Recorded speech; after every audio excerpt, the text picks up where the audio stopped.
விவசாயிகளை இன்றைக்கி என்ன பண்ணுறோம்னா, நம்மளுடைய வயலில் பார்த்திங்கன்னா நம்ம மாட்டுகளுக்கு ஆடுகளுக்கு வந்து தீவனம் விதைக்க போகிறோம்.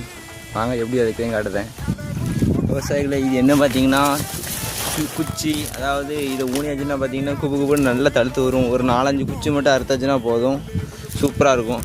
அந்த இருக்கலாம் இந்த மாதிரி விவசாயிகளுக்கு நல்ல மரம் மாதிரி பெருசாக வளர்ந்து வரும். அது நம்ம எதுக்காக போடுறோம்னா, நம்மளுடைய ஆடு மாடுகளுக்கு சாப்பாடுக்காக. அதாவது நம்ம மாடு வச்சுருக்கோம், அதுக்கு பார்த்திங்கன்னா இது வந்து நம்ம போட்டால் நல்லாயிருக்கும், பால் அதிகமாக இருக்கும், அதே மாதிரி நல்லா டிகிரி அடிக்க அப்படின்னு சொல்லுவாங்க. எவ்வளோ கேப் விட்டு ஊனியிருக்கோம் பாருங்கள் விவசாயிகளை. பார்த்திங்கன்னா நம்ம இதுதான் ஊனிகிட்டு இருக்கோம். இது நம்ம எதுக்காக சேர் ஓட்டிட்டு நம்ம ஊழுந்தோம் பார்த்திங்கன்னா, அதாவது தொடி அடிச்சுட்டு எதுக்கு ஊழுந்தோம்னா, நம்ம நல்லா புழுதியில் ஊனோம் பார்த்திங்கன்னா பண்ணி வந்து இது ஏதோ கரும்பு ஏதோ கம்பு கிழங்கு இருக்குது அப்படின்னு சொல்லி வேஸ்ட் பண்ணிட்டு போயிடுது. அவ்வளோத்தையும் நான் ஏற்கனவே போட்டிருந்தேன், அது அப்படி தான் போச்சு. அதனால் இப்போ பார்த்திங்கன்னா தொடி அடிச்சுட்டு போட்டோம்னா 4-5 நாளில் வயிறு நல்லா இறுகிரும். அப்போ வந்து பண்ணி லேஸில் தோண்டாது, அதே மாதிரி இதை கண்டுக்கிடாது.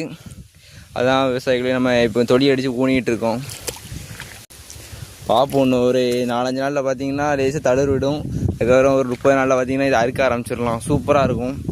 நீங்களும் முடிஞ்ச அளவு இந்த குச்சி சோளத்தை வைங்க. மாட்டுக்கு நல்ல பால் டிகிரி கூட இருக்கும், அதே பாலும் நிறையா இருக்கும் விவசாயிகளே.